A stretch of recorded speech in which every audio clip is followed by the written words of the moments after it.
quá là chị chứ coi giật cò đó chị thế chị thế nào đó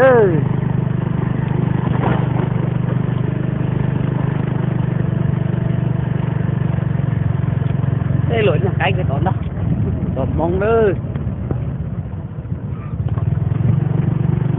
theo đó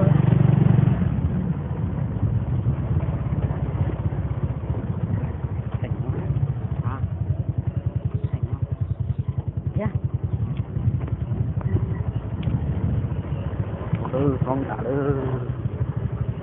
trông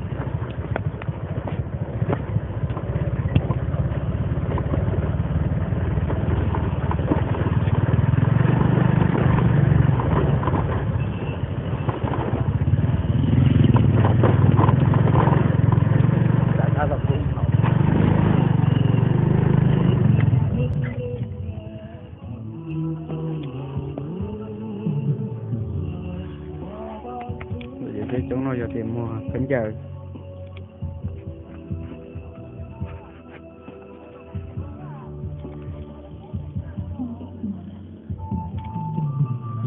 rồi mà nhớ trong đi nó tới nó này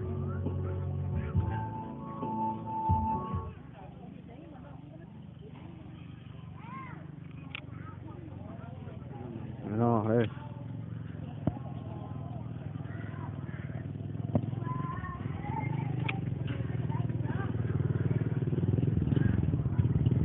cái số nó mà cho nên sẽ là cho cũng một cái là hậu nè nó ơi tôi toàn tua nữa đây đây đi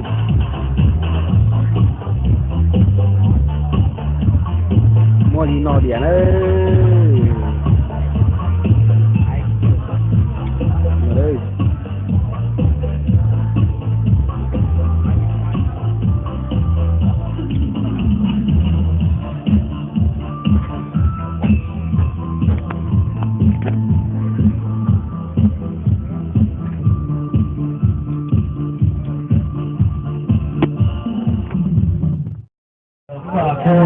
cô vàng thị mua chúng ta hãy vứt lên sân khấu để động viên cho cô dâu và chú rể của chúng ta hôm nay ạ. Một lần nữa xin trân trọng kính mời ạ.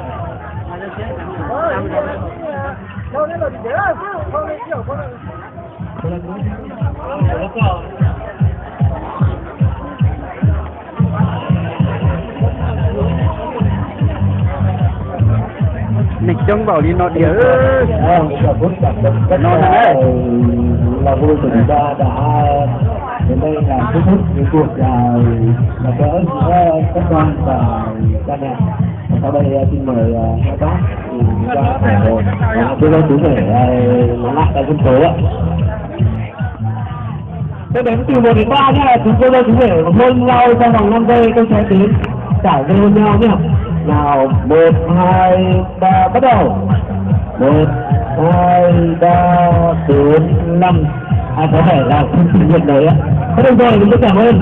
Và sau đây tôi sẽ mang cái chén rượu hồng của mình để đếm chúc và cảm ơn các bác quý vị từ xa, từ gần đến xa, không quản thời gian cùng cả các nơi đến đây chúc cho cô dâu quý vị ạ.